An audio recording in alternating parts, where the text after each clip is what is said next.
What is going on, comic fans? I'm back after a weird release schedule with vacation and everything. I'm getting back on schedule, and after having a fifth week release last week and the books just being a little light, I decided to skip, but we're back. It's the top 10 comics to pick this coming week for New Comic Book Day. That's going to be August 7th, and it is a phenomenal week. Some bangers on the list. We're going to get into it right after this, but go ahead, hit the thumbs up, subscribe to the channel. Let's freaking go.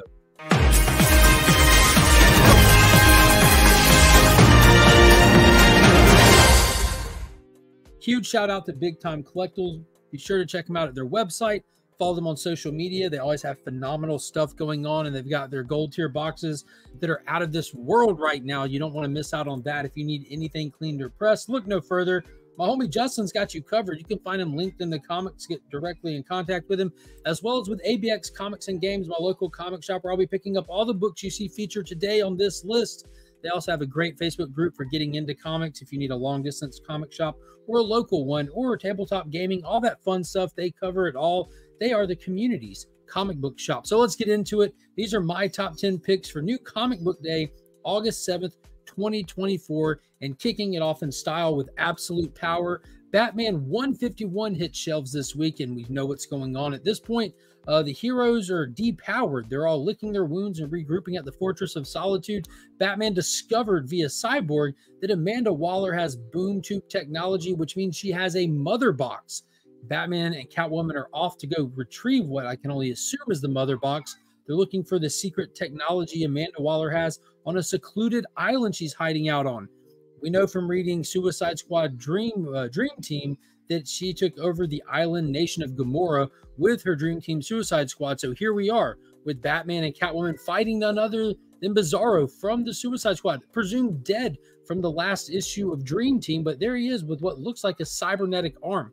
Amanda Waller is playing with a lot of cybernetics and Absolute Power with her whole Amazo army. This is going to be great. Glad to get an issue with the squad back in it. I hope that they play a huge part in this. And I'm still waiting for Rick Flag to surprise us all and pop up at some point. And next up, look no further to get more cybernetic nuisances with Absolute Power issue 2 proper. This is the main title here. So again, licking their wounds from the Blitzkrieg that Amanda Waller set out on. A lot of heroes are depowered. Some heroes even fell, including John Kent Superboy, who we saw at the end of issue 1 was on Amanda Waller's table, hooked up, robotic eye, all kind of stuff. While they're at the Fortress of Solitude, it seems like not even that place is safe, as her army is coming for them there, led by the mysterious new addition to her Amazo army. Obviously, it's John Kent, right? It's got to be. We saw how issue 1 ended. Superman's in the black suit recovering. What better way to throw a cyborg Superman at him than his own son? It's twisted, and that's exactly what Amanda Waller would do. Can't wait for this. Absolute Power has been a blast. Make sure you check the description. You'll see Sector 2815 linked in there. Hit that link. It'll take you to his page. Hit subscribe, and every Monday morning you can follow the events of Absolute Power and any DC event that's going on in real time while him and I break them all down, tie-ins included, in case you're not sure if you want to invest completely in one of these events. We do it for you.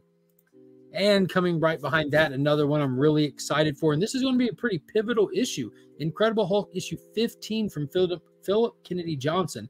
So we've been dealing with this whole monster era since he's taken over this title.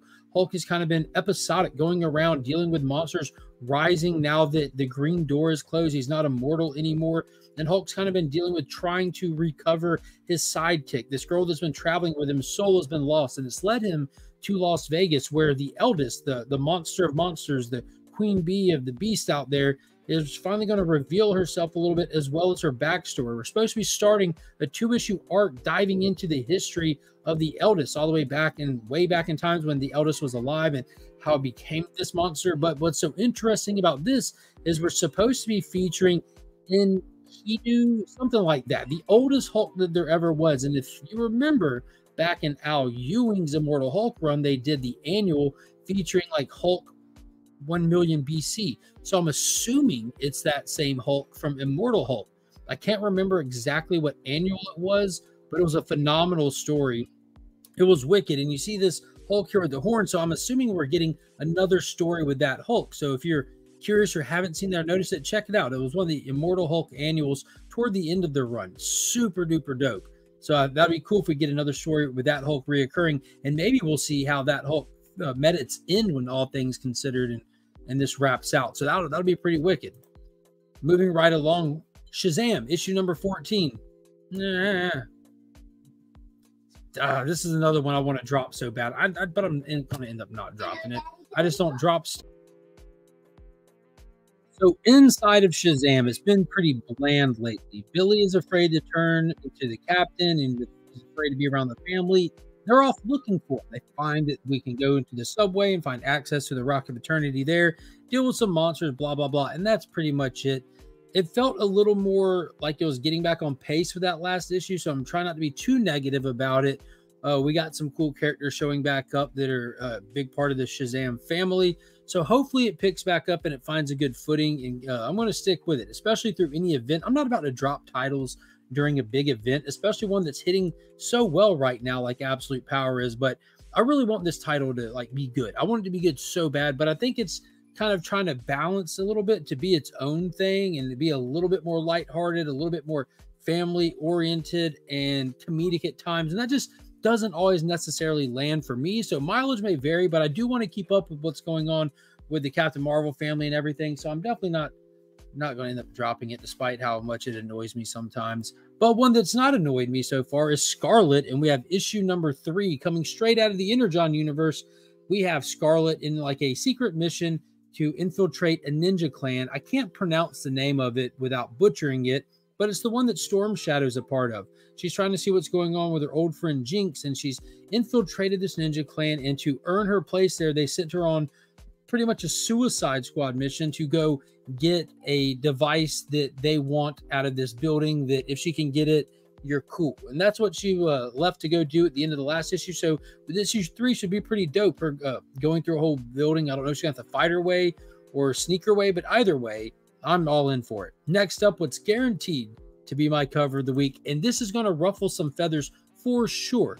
Francisco Martina has been in the headlines in the past few months for received AI artwork on some of his covers. He had his books pulled from DC Comics and they replaced them with to-be-announced artists and stuff, but he still has the covers on Space Ghost that I assume are already done, or they're just not worried about it, that these checked off and they weren't AI. He's been working a lot, but I absolutely love his artwork. If he's using AI for his tools or cheat codes or whatever, I definitely want him to stop. He's been doing this kind of artwork long before AI tools like this existed, so we know he's capable of doing it without it. So needless to say, I'm still digging these Space Ghost covers. Space Ghost has been fantastic. Dynamite is crushing it, dropping some new series this year, and the story is great too. It goes back to the origin of Space Ghost, retelling it in a manner just to reintroduce it to a new audience and stuff. He's got Jan and Jace. They're going after RoboCorp. They found out in the last issue why you can't just trust anybody, and now they're going to fight their way to the top. I can't wait. These are a blast. They're paced well. They feel heroic. It feels like you're a kid again watching old Hanna-Barbera cartoons. It's awesome. It's super good. They have a lot of fantastic variants to go with it. Jay Lee does some. Frank Cho does some. It's just Bjorn Barons. They're just really great. I can't say enough good stuff about the Space Ghost stuff. Every issue that's come out, I've pretty much grabbed a fancy foil variant to add into the channel member giveaway stuff. So be sure to check that join button down below. See if the membership's something you'd be into. That Legion tier gets you added into a monthly giveaway every month. Next up, one that I'm a little on the fence with every time it comes out, but I read it, then I love it. Kneel Before Zod, issue number 8 of 12. That's a pretty wicked cover. It's pretty raw cover at the end of it. He's pretty much taking control of his prison vessel. He's taken all the prisoners and turned them into his Legion of Zod. And now at the end of the last issue, none other than Sinestro showed up. So this is, it's a good and bad thing for me. You got the Sinister Sons, Sinestro's kid and Zod's kid that had their little mini series. Now in order to bring them back home, you got to get Sinestro there. But we're going to get a fight with Sinestro and Zod in this issue. That's going to be freaking dope. Two absolute top tier villains, and maybe they'll continue the rest of the series together.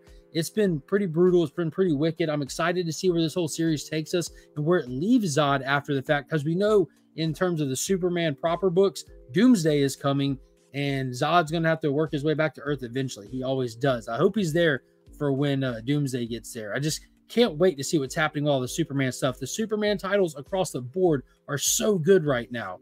Another book that's absolutely good, way better than it has any business being. I think it's Frank Thierry that writes this, and Naki Miranda does the art, but it's Godzilla Here There Be Dragons, Volume 2, titled Sons of Giants. This goes back in prequels, the first one, where you're pretty much introduced to this secret society, Illuminati-esque group that pretty much controls maneuvers and has everything in place for every kaiju sighting that happened back in the day.